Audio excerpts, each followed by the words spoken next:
If you're not practicing with some sort of feedback, don't practice. It's not worth your time. Zero. Let's talk about a driving range for the pros. Every one of them has alignment sticks out. Every one of them has training aids right next to them. You go to a driving range anywhere else in the world, what do you see? None of that. You see a guy hitting 3 buckets of balls saying he practiced his game today. Well, let's say he duffed one ball and then hit a good shot. What did he learn? Absolutely nothing. He doesn't have any feedback. So we have to get our body moving correct or nothing else happens. So every student I have, if they want to talk about their arms or this or that, if their pivot's not correct, nothing's ever going to be consistent in this game. It's an inconsistent game. I don't think it's going to be real consistent, but it's going to be wildly inconsistent if we don't turn the same way every time. Golf Smarter, number 793. This week's episodes of Golf Smarter and Golf Smarter Mulligans are brought to you by dynamicgolfers.com/golfsmarter. Join me and over 4,000 golfers worldwide that make dynamic golfers part of their daily workout routine. Get a 7-day free trial and 15% off your membership with checkout code GolfSmarter. And this episode of Golf Smarter is also brought to you by Caldera Lab, makers of The Good, the best natural face serum for men according to GQ magazine. Special offer for Golf Smarter listeners. Get 20% off your first purchase. Go to calderalab.com and use discount code GolfSmarter at checkout. You heard it. If you're not practicing with feedback, don't practice. With PGA Instructor Erik Schjolberg. This is Golf Smarter, sharing stories, tips, and insights from great golf minds to help you lower your score and raise your golf IQ. Here's your host, Fred Greene. Welcome to the Golf Smarter podcast, Erik. Hi, Fred. Thank you for having me on. This is a real treat. It is for me. I'll tell you, I was shocked. You know, I'm getting on a regular basis, I get emails saying, hey, you've talked about the Tony Manzoni video. Can you please send me information about getting the Tony Manzoni video? And it's like, absolutely. Thank you so much for listening and for your support. Yeah. But rarely when I receive one of those emails, do I see the email signed with the word golf in it. And I'm like, oh, wait, at ejsgolf.com, I've got to look this up. And I find out the guy who's asking for a Tony Manzoni video is a golf instructor. Yes. Wait a minute. So my first question is, you listen to the podcast? Of course. I feel like I don't want to say I've heard them all. There's no, I'm sure I've missed some, but yes, I love your pod. You have great guests on all the time. And I feel like it's just, I love learning how other people think about golf and the golf swing. Different teachers. I mean, I feel like you can learn from everybody. I mean, I heard Chuck Cook say this a long time ago when I got into golf over 30 years ago, that he goes out and watches other teachers, and that's what you used to do to learn. I took that to heart, and ever since then, I've gone around and sought out some of the best instructors and asked to spend time with them. And great thing about these podcasts is, Fred, you're bringing them on, so I get to learn about them maybe without going to see them, or I learn about them more, and then maybe I will go see him because I'm like, oh, I really didn't know about this guy. In fact, I did not know anything about Tony Manzoni at all until you started doing his show or bringing him on. And first off, I fell in love with the guy's personality. He sounded like a really great person from stuff you were saying about him. And by the way, that's really neat what you're doing for him with the videos and the fund, which is for the school. Is it for the school exactly? No, it's for the first tee of Coachella Valley. Yeah. Okay. So, thank you. I was real interested because some of his principles are a lot of the same as mine when he talks about pivoting around the left leg. So hearing him say about it, I'm like, oh, who's this guy talking about it? And then just to hear, I'm like, how do I not know about this guy? Like after 27 in a row or whatever, I was shocked to hear it came to an end. I couldn't believe it. And I thought I was hearing something wrong when his run came to an end there towards the end. But yeah, I like to hear what other instructors say. And one other thing Chuck Cook said, he goes, go seek out those instructors also that you disagree with, that you think are wrong. Because I think that's how you learn. And in golf, if you haven't stayed up on things, I would say since 2000, Well, since TrackMate came out in the early 2000s, things have changed a lot. I mean, we're talking forces now. We're talking track. They used to teach us, PGA taught that, club path was where the ball started. Yeah, and all of us teachers would be on the range going, something's just not right. But we didn't have the proof that until TrackMate came out to say, oh, actually, you know what? The ball starts where the club head is. But we knew something like that, but we were told the wrong thing, and this is fact. So things have changed, and it's an exciting time. It has been ever since that has come out, just because there's so much learning to be done, and continued learning, that it's just, I think it's a really fun time, and it's a fun time to be a teacher. Well, it's interesting you say that, because I feel like I'm really in, because I'm not a PGA professional. I'm just a weekend hack that has a lot of questions, and am fascinated by this education that I'm getting by talking to people like you. But I feel like sometimes I don't maybe necessarily agree with them, or maybe the audience is like, this guy doesn't know what he's talking about. Mm-hmm. And for me, it's like, well, if you don't agree with them, just hang on a minute, because next week we may have a completely different opinion.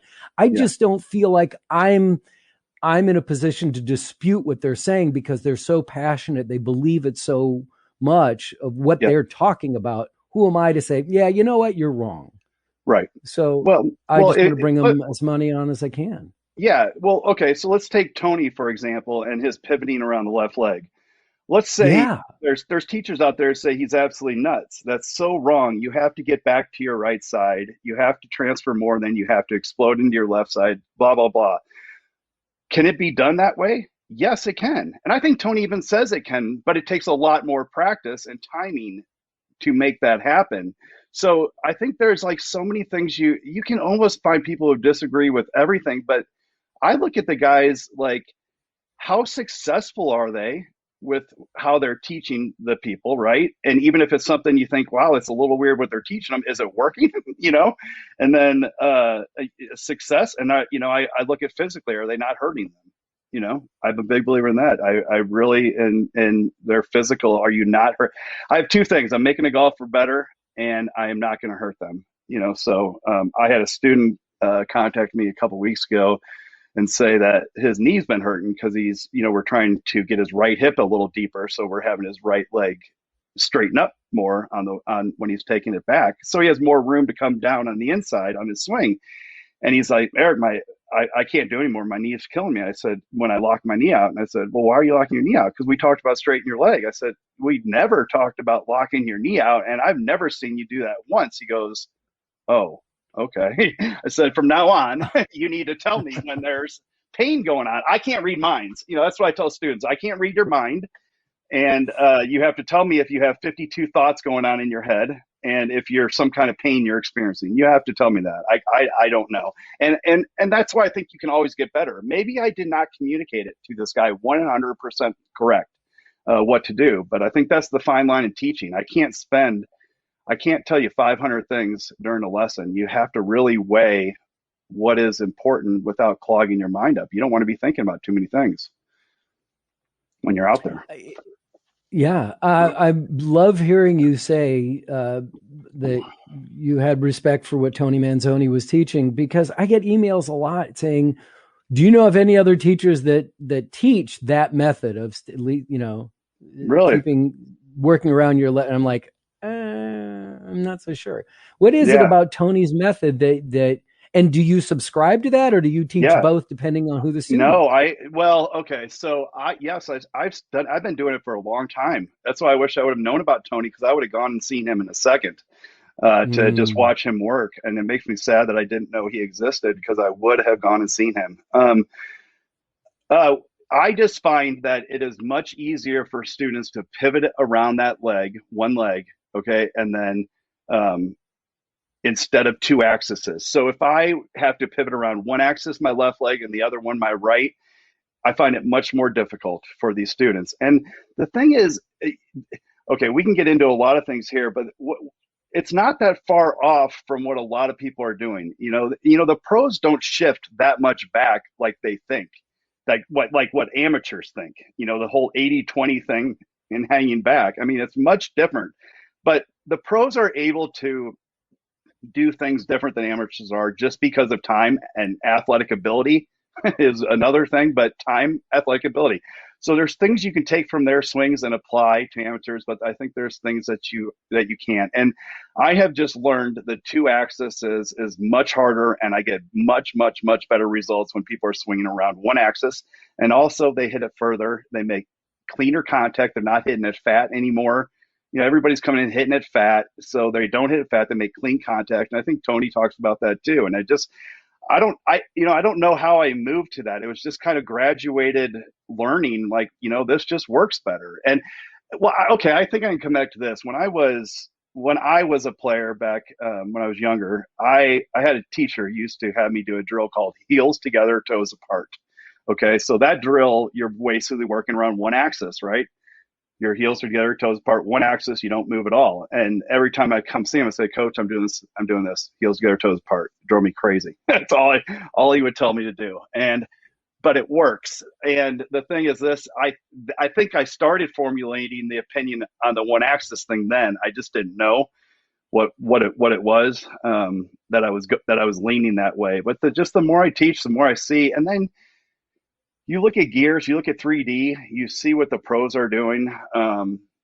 It's not what people think they're doing. It's just really not. And I think there's a lot of people that'll say they don't like that one thing because or pivoting around one leg because they think you aren't going to generate power. It's untrue. It's very untrue. You can generate a lot of power that way. I have seniors hitting it much farther. I have guys that are athletes in it much farther. And you know why? If you can make clean contact, you're going to hit it further. Most people don't make clean contact. Wow. So. I definitely want to go deeper into this because Yes. I miss Tony, but I love, I loved talking to him, but I love to get a different interpretation of what he was teaching. And we're going to do that when we come back right after this. This episode of Golf Smarter is brought to you by dynamicgolfers.com. I'm so excited to update you on my progress with Dynamic Golfer's morning workout as I've now completed the first month of sessions and have progressed on to month number 2 each morning using my iPad. What I'm so impressed with is that their stretching and mobility routines are not difficult, they're not preachy, they're not woo-woo in any way. But as I've shared with you before, it's about as close to yoga as I've ever experienced without it being called yoga. And best of all, every one of these routines, and it can take a full year to complete them all before you begin again, is designed specifically to help golfers of all ages increase their mobility and flexibility. Does it work? In a word, yes. Emphatically, yes. Let me just say, this weekend, I shot even par on the back 9 and broke 80 for the first time in a while. But beyond the single-length irons that feel really great now, or my swing mechanics that have improved with the PerfectMotion app, my body felt more comfortable out there than it's been in a long, long time. My rhythm was smooth, my swings were fluid, my mind was quiet. Now, if you've been paying attention to Golf Smarter, we've both learned that a quiet, calm mind is a critical part of improving your golf swing. So I encourage you, check them out for yourself to follow their daily video routines that are only 15 to 20 minutes long and track your progress because you will start seeing results within about 4 weeks. I know I have. For only $9.99 a month, $9.99 a month, you can join over 4,000 golfers worldwide that make Dynamic Golfers part of their daily routine. There's even a custom landing page for Golf Smarter listeners at dynamicgolfers.com/golfsmarter. Go there now to get a 7-day free trial and 15% off your membership when you check out using the coupon code GolfSmarter. So please check them out today and let me know what you think. If it's easier to remember golfsmarter.com, then just click on the banner at the top of our homepage. But don't forget to take advantage of their discount offer. Use the checkout code GolfSmarter at dynamicgolfers.com/golfsmarter. I thank them so much for their interest in the Golf Smarter community and supporting our mission to make every one of us happier, better, smarter golfers. So let's make sure we're talking about, for a right-handed golfer, your left side is your lead side. Let's just call it the lead side, as opposed, Correct. because we do have left-handed Yes. golfers. And a couple of things that people are like, do you still use Tony's method? Well, yeah, I've incorporated a lot of what Tony has taught into my swing. But the one thing that I always found the most fascinating is Tony even once said to me, when I was talking about my takeaway, and he says, no, start your takeaway with your hips. Mm-hmm.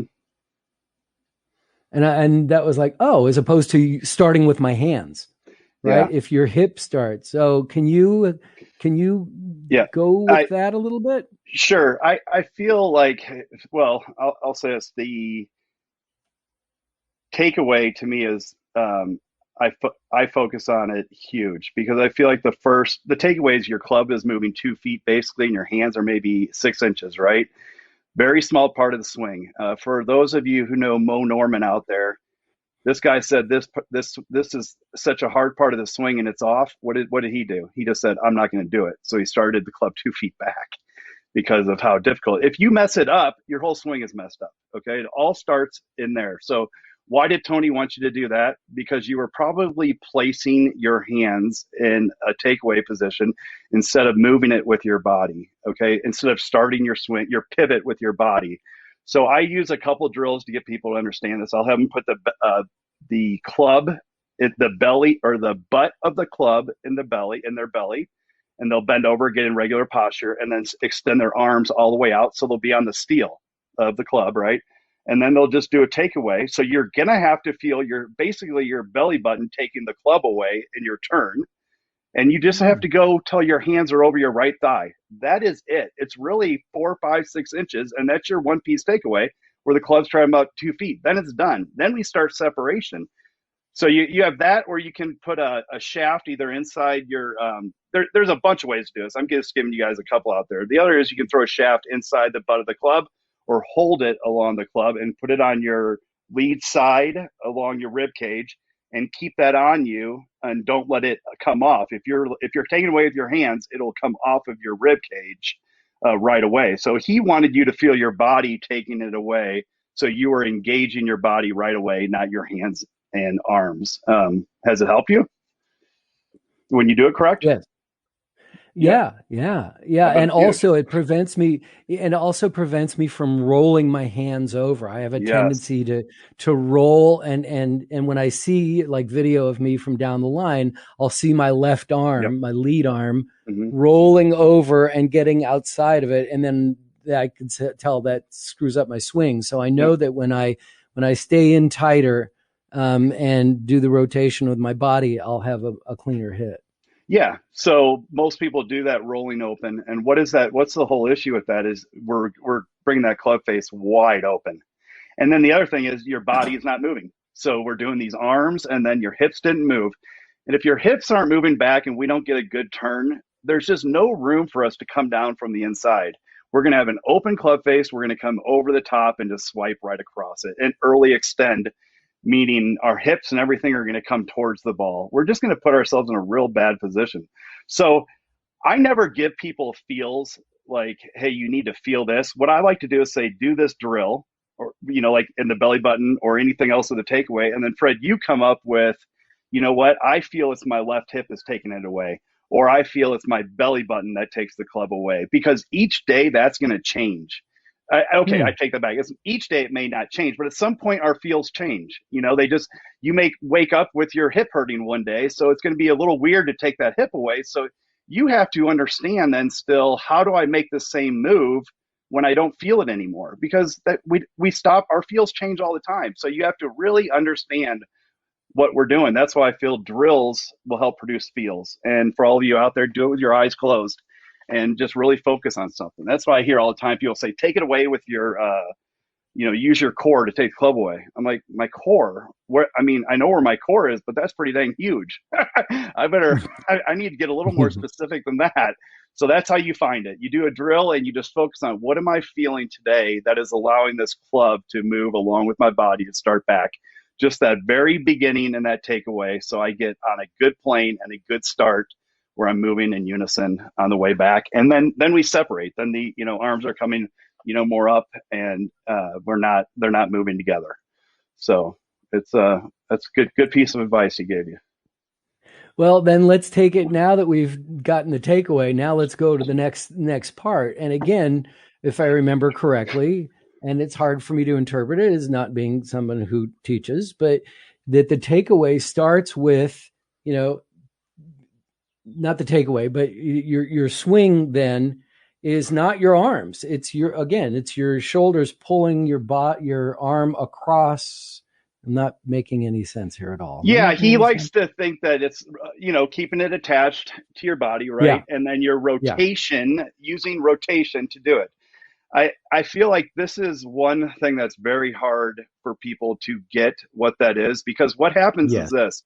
If they get to the top and do that, they just spin out, okay? They end up still coming over the top, okay? If we don't get a shoulder plane where we get our right shoulder lower coming towards the ball.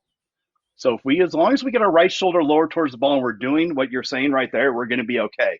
Most people that do this connected thing, okay, I got to stay connected. What do? They get to the top and just spin out, meaning the left arm's connected still, but they come way over the top because their right shoulder's not getting lower and they're not creating that angle, that tilt that they need to get when they're coming into the ball. So as long as you're doing that, I feel you're good. I do feel there needs to be a slight bump from the top too, that when you're in transition, we need to bump towards your lead foot, put a little pressure into that lead foot so we have something to push off. Now that's kind of the new stuff that with pressure mats that we're figuring out when we're looking at forces. So we have to push into our left side to push up. And that way you'll have the straight left leg and you'll have something to turn off of. But I like what Tony says with that turning. I just feel like a lot of people get that wrong if they aren't coached on how to do that. They spin out. And I see a lot of it on YouTube where they'll have people, put their butt against a chair and because they don't want them to early extend, which means bring your hips towards the ball. Well, the problem is they just spin out. They don't move forward. So if you take a tour guy, they move maybe an inch back on their backswing. They're going 5 to 6 inches forward when they go forward. So if I'm not moving forward along that chair, I'm dead. Yeah, you look at their swing, their body's way forward when they're making impact, way forward of the ball, but they're only moving 1 inch back. And that gets me to the thing of they move back and they load. Here, I'll give you a big tip here. There's a few big differences between amateurs and pros. The pros are done loading on their backside, what us pros will call P2, when they are parallel, their arm base, some do it earlier, but when their arm is parallel they'll go anywhere from the club or arm parallel on the backswing. They're done loading by that time. What do amateurs do? They're still loading all the way to the top onto their backside. Yeah. The pros they load all the way very quick. And then guess what? They're recentering towards the target before they're done with their backswing. Yes. Wow. Yeah. So if you took, I have great pictures of Brooks Koepka and stuff, but you look at him, their head at the top of the backswing is right where it was at the start. Okay. They don't move off of it much.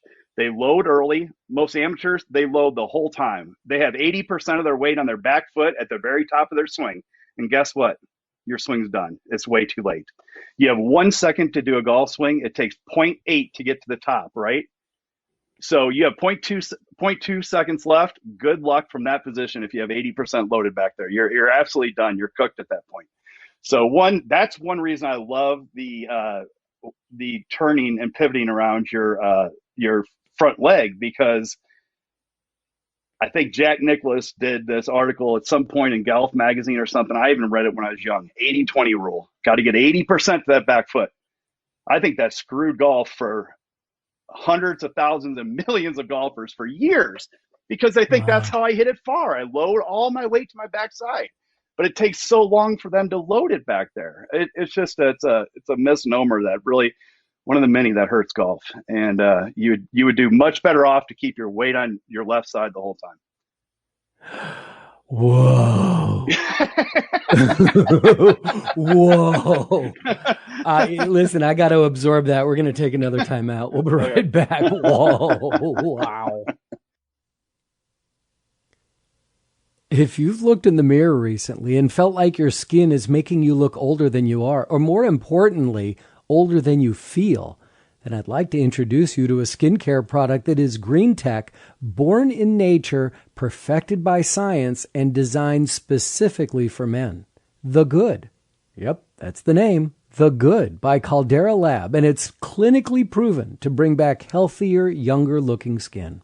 Whether you're tackling dry skin, acne scars, wrinkles, or just want healthier skin, then I suggest you give The Good a try. Simply apply to dry, clean skin every night, and even though it's an oil, The Good doesn't cause breakouts because it doesn't go on greasy. Caldera Lab is committed to helping golfers look younger, so they're offering Golf Smarter listeners a 20% discount off your first purchase. Just go to calderalab.com and use discount code GolfSmarter at checkout. If you don't love it, they'll give you a full refund because it's 100% risk-free.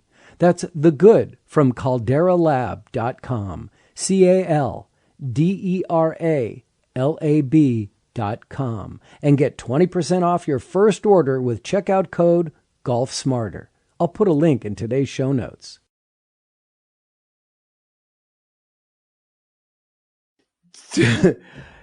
So in the revelation that I just went through with you, this is so much fun. You also mentioned the right shoulder low, right? Yeah.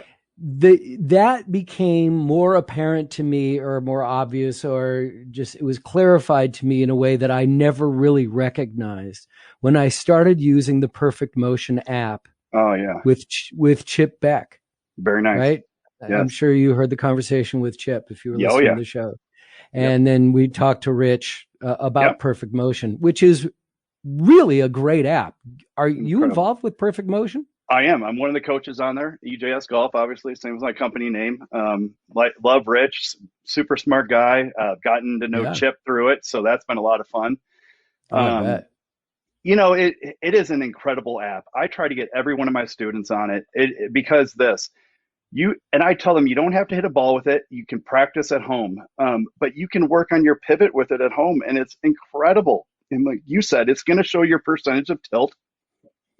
I have so many players get better just by using that app with just a club across their shoulders and just working on their pivot, because it tells them if they're raising up, are they swaying, what are they doing? And the algorithms that they have built into it are so good. You know, at first I thought, I was asking Rich, I was like, hey, Rich, well, what do I need to do if I need to override it and tell it, hey, I want you to focus on this, each student? He's like, well, you can do that if you want, but this program's pretty good at picking out what they need to work on first. And I found out, you know what? Yeah, it's pretty good. It is. It prioritizes stuff really well on what you need. The app is absolutely incredible for people to practice with. And I tell every one of my students, I'm a firm believer, if you're not practicing with some sort of feedback, don't practice. It's not worth your time. So zero. So if you go to a driving range, let's talk about a driving range for the pros. Every one of them has alignment sticks out. Every one of them has training aids right next to them. Okay. You go to a driving range anywhere else in the world, what do you see? None of that. You see a guy hitting 3 buckets of balls saying he practiced his game today. Well, let's say he duffed one ball and then hit a good shot. What did he learn? Absolutely nothing. He didn't analyze it. He doesn't have any feedback. So if you have the PerfectMotion set up, I have feedback that way. If you have video as well, which the PerfectMotion will do video from your face on to look at things, which is pretty neat that it does that, and it'll send it to the coaches to look at. So that's really cool. Then you have video, you can have mirrors, you have alignment sticks you can use as well. But every student I have used PerfectMotion because I'm a big believer in that turn, that pivot, like he told you with your right hip. We have to get our body moving correct, or nothing else happens. So every student I have, if they want to talk about their arms or this or that, if their pivot's not correct, meaning their body's turning one way one time and one way another time, nothing's ever going to be consistent in this game. It's an inconsistent game. I don't think it's going to be real consistent, but it's going to be wildly inconsistent if we don't turn the same way every time or close to the same way, right?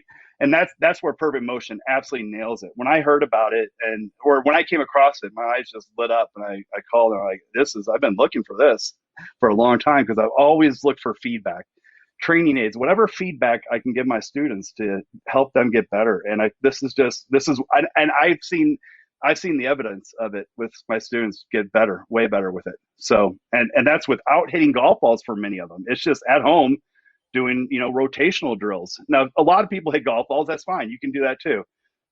Now they have a new groove feature where you can pick a swing that was, good, and then try to match it with your own. Mm. So really, really neat app.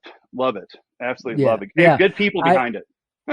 Great people behind it. And I tell you, I have had more significant change in my results since using the PerfectMotion app than any other thing. And I've done close to 800 episodes, and I'm still, it's the PerfectMotion app that really, really blew it up for me. Like, oh, now it's starting to make sense. And that's when I was doing it without hitting a ball. I find that I learn a lot more from it when I'm not hitting a ball. Yeah. Because when I start hitting a ball again, I want to hit a ball, It's like, oh, I can hit the ball. Hit. Yeah. And that's good to hear. I mean, it's the improvement people make in their body movements. It's just incredible. Like I'll have students who do it and they get good at it, and they stop, and then their scores get worse, or whatever. And I'll ask them, so, how are things going with that? Well, I thought I got it. They were looking really good. I said, you worked really hard to get there. Now you need to keep doing it every day. So you can set it for 5, 10, 15, 20. I tell them at least do 5 a day. I mean, all the studies show that doing something every single day is way more important than going out and hitting 100 golf balls or whatever. Our bodies need to do something very, often to learn. And even if you can do 5 of them before you go to bed, it's going to be way better than every other day. So I encourage anybody to do it every day, 5, whatever it is. And without hitting the ball is easy. I mean, Yeah. So, I admit being guilty of, oh, okay, I got it. Now I'm done. And I haven't used it in a couple of weeks. It's like, and I think mainly because I get frustrated, and I've had I had one email exchange with a listener. It's like, it's telling me that you can't see my face, or I'm out of line, or, that sometimes the phone gets a little further. And then I was going back and forth with this listener, and I said, wait a minute, are you setting your phone they were in landscape? On landscape mode, not portrait mode? And he wrote back, oh. But he still couldn't get it to work. But so I put him in touch with Rich, and he got working. But I really should, I think back, well, that's what it told me a couple of weeks ago when I was using PerfectMotion. I really should be doing it on a daily basis. Yeah. You're absolutely just make it a goal to do 5 a day. And this is the other thing. There's an FAQ that's an section. Easy, quick thing. Yeah, it is. And you would be surprised. They've done a lot of, the more I get in, the longer I've been in golf, I spend more time studying how people learn. And the results aren't even close if you're of doing stuff daily versus not. For somebody going out every 3 days, and let's say you spend an hour on PerfectMotion versus you spend 10 minutes 3 days in a row. So you spend half the time doing it. You're going to do way better in half the time than 1 hour in a session, and then you do it in 3 days. The shortness is better because you're going to be more alert, more concentrated. You're going to value it more because you go, okay, I only got 5 to do. Let's make these work really well, or 10, whatever you make your number. But it's the daily repetitive motion that help us remember how to do it and make that consistent motion. So it's, I tell people with that app, if they struggle with it, read the FAQ section, because there are little quirks to it that you need to understand. Certain hats, you wear a huge hat, it's going to have trouble on where it's picking up things. And so just read the FAQs and it'll kind of help out. And, I think everybody may go through some little struggle with it, but it's, once you understand how it's working and where you need to have it, it's real simple. And I think they sell little stands on Amazon for like less than $1, so it's at the perfect angle too. Yeah. So it's pretty simple. Well, listen, first of all, let me just say, wear a huge hat. Everyone should wear big brimmed hats because Yes. baseball caps are terrible as Yes. far as skin coverage for, and wear sunscreen, wear a big hat. So I'm going to, Yes. but if it makes your app not work, then just take it off temporarily, but make sure you're wearing sunscreen. I needed to say that. Yes. Get it out there. But I also want to say that you definitely gave us the title of this episode with, if you're not practicing with feedback, don't practice. That's it. Wow. That is it. It doesn't do you any very good. Powerful statement. Think about this, Fred. Think about if you go to the range, okay? And let's just say you duff one and then you grab another ball, you don't change your stance, and then you slice one, okay? And you don't change your stance again, you grab another ball and you hit it perfect, okay? What did you learn? Right. Nothing. Nothing. Okay, yeah. Now you may say, oh, I did this, I felt this. Okay, I'll tell you right here. There's another thing you can name it. Feels aren't real. Whatever you feel is probably wrong, 100% wrong. That we don't feel anything correct in golf. We're always wrong. I feel this. No, well, let me show you the video. That's wrong. We're always wrong in feels. Feels are not real. Do not believe what you feel is happening in your golf swing. So you may say, oh, I did this. I rolled my arms. Well, if that's what you feel, good. But that's probably not what's going on. So feels are not real. We cannot rely on feels. We need evidence, and evidence is mirrors. It's PerfectMotion. It's coaches. It is video. That's how we get better. That's how the pros get better. That's how any elite athlete gets better. And, golfers can get better. I hear all the time that people say that, oh, I'm just a weekend hack and this. And I'm like, okay, well, do you want to get better? Well, I would. Okay, well, let's get better. Let's do it. I'll show you how to. Most people just don't know how to get better. And then they hear they go out and play with their friends, and their friend tells them they did this, they peaked, they need to take that putter head straight back, straight through, they need to swing out to the target, move your hips faster. Oh my gosh, you're over swinging. Geez, Louise, I did all that on that same swing, or was that the last 5? I don't know. So, your friend that plays golf and watches it twice a year, he's your new coach. That's who you're listening to. So, there's golf has been overrun with old wives' tales, and it's absolutely ruins golf. First off is that they're wrong, and number 2, we don't need to analyze every single shot so hard. We don't need to, after every shot, go, oh, I did this, I did that. What are you working on? Try to just accomplish what you're working on. If you're using PerfectMotion, work on your pivot. We're going to dig deeper into the myths after this. This week on Golf Smarter Mulligans, we ask the question, what is your golf personality? If you're not sure, you really want to hear my conversation with Jennifer Monroe of GolfersMindRx.com about the 4 different personality types that, once you know who is who, you'll enjoy your next round so much more. Do you ever do business on the golf course? Don't do it again until you listen to Jennifer explain how to do it strategically. They can be very nice, kind people, but if they see you breaking a rule or they see you loose with the rules, it's so uncomfortable for them that they can't play well. They'll get so distracted watching you and wondering why you don't respect the rules that they can't enjoy their own game. And they're also the ones that get really bound up in all of their pre-shot routine, but they're very rule conscious, and they really believe that an important part of golf is really mastering and respecting those rules and appreciating the rules. So like if somebody steps on their line every time they walk across the green or the pin when they're putting and things like that, I mean, they get so caught up sometimes in that kind of minutia they can't focus on their game.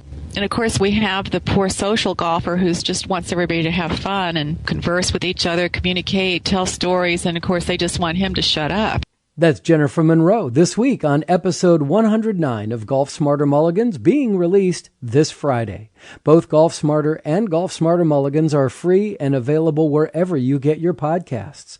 Follow both so that you can get the brand new episode of either when it downloads to your favorite listening device.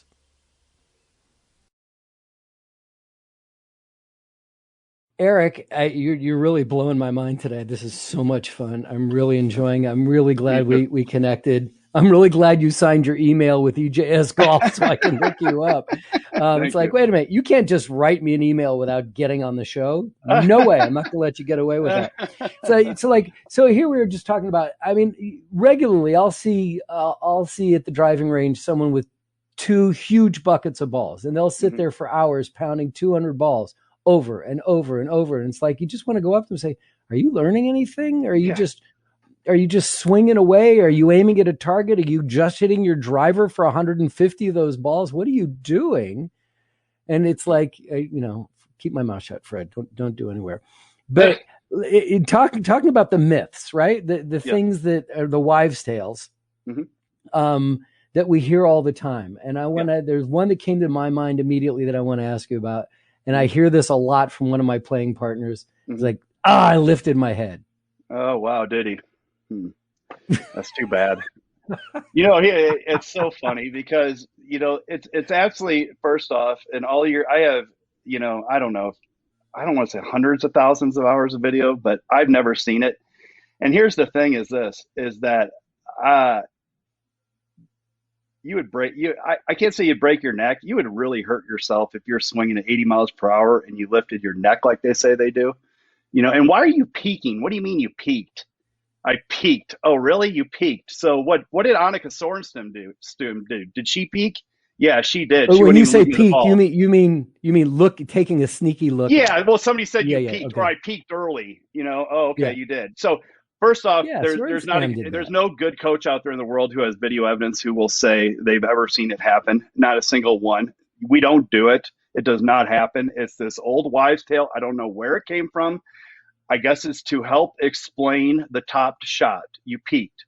So you hit a 3-wood and you peak because you top all those. Well, you top all those because you come way over the top and your low point's in front of the ball. You don't just peak with your 3-wood and not your wedge when you hit a full wedge, which you can get away with doing that. So it's been proven. I mean, it's been proven false by any good teacher who has the video. There is no peaking. You would hurt yourself. And the only thing that could happen in a swing is we raise our whole body up, right? But that's not peaking, and that's not what your friends are telling you, that you lifted your head up. They're saying, oh, I just decided I'm going to not look at the ball today. I forgot. You can close your eyes and hit this golf ball. We know where it's at. And the other thing is, once you start focusing on that, that is the kiss of death in golf, because you no longer rotate your body. You keep your head down, and you're so focused on that, your body doesn't get forward anymore. Then your low point becomes behind the ball. It's an absolute kiss of death that people put out there.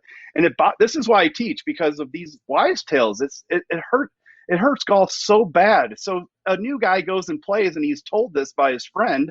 Now he starts keeping his head down. He has no more athleticism in his golf swing. It's over. He's killed him from the very beginning. And it makes me sad that it's out there. And I don't understand I really don't know where it got started and how golf has been overrun with people telling their friends what to do and hurting. It's absolutely hurting them too. So, and it's hurt golf for years. I think that's, they like to blame coaches as the reason golf, handicaps haven't gotten better.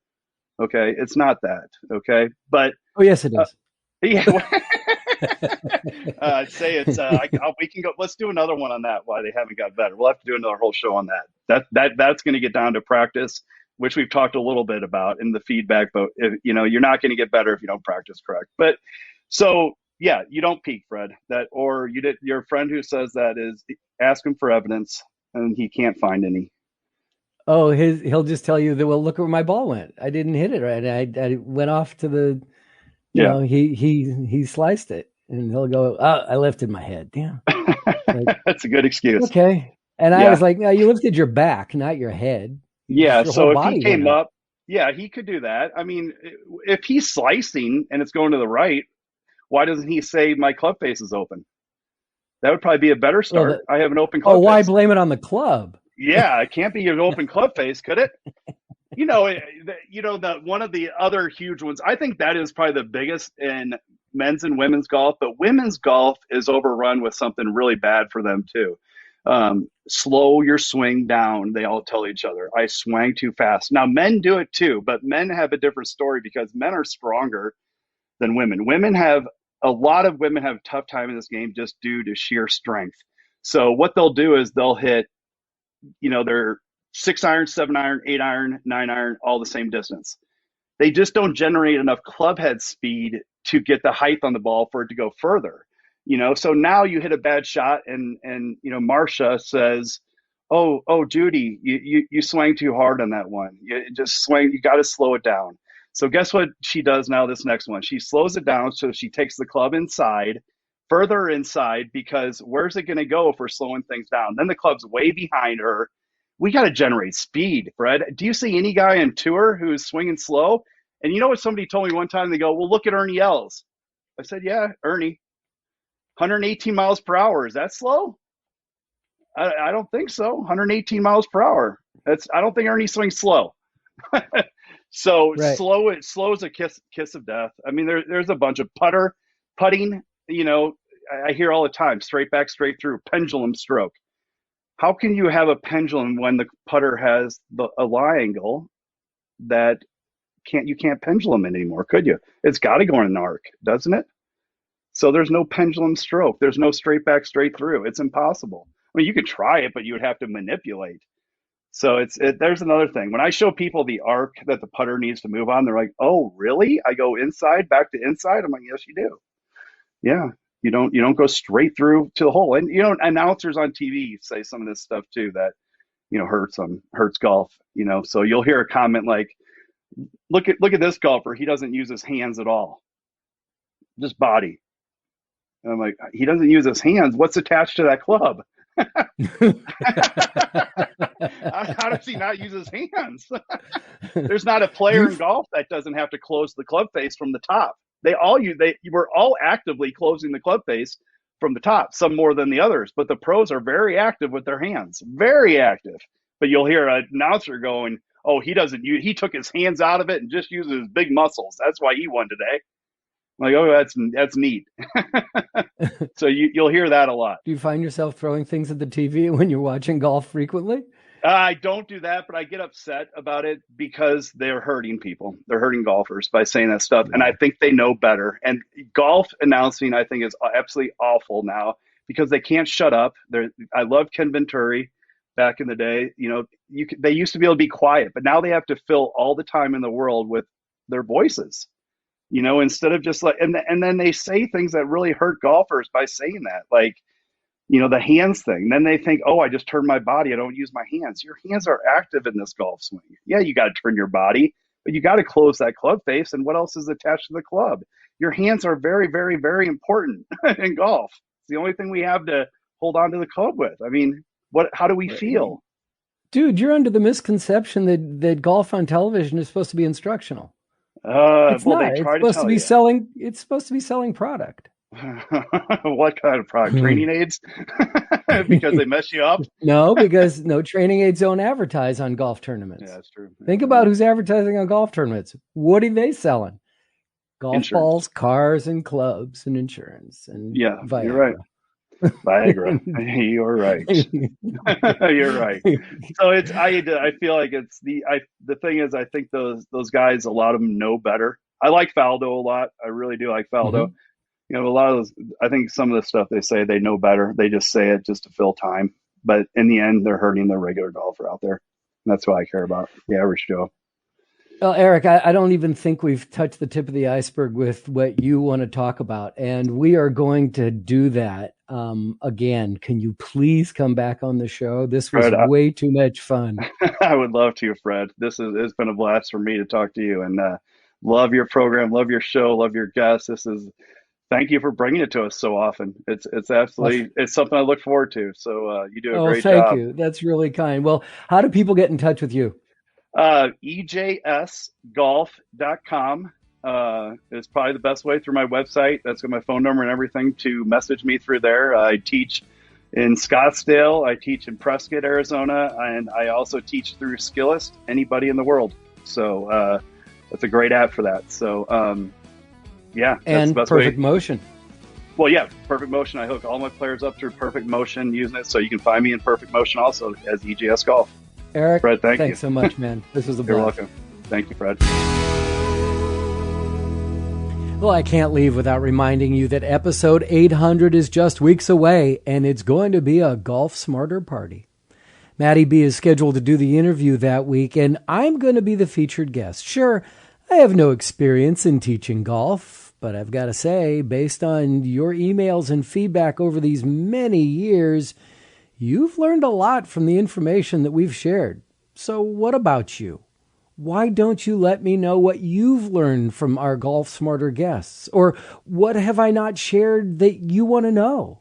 Hey, Stuart, Rick, Rich, Mike, BJ, Don, come on, I really want to hear from you, and I want you to be part of the celebration. What have you learned? What is your greatest takeaway? Please call our Golf Smarter hotline at 415-761-1498 and record your best tip, story, lesson, or question, and it will be included on episode 800. Deadline to submit your call is at the close of the 2021 U.S. Open, Sunday, June 20th. Again, the toll-free number is 415-761-1498. I'll continue to remind you as we get closer, but start thinking about it now, and when you're ready, call it. Say along with me, 415-761-1498. I'll leave the number in our show notes, and there's a link at golfsmarter.com.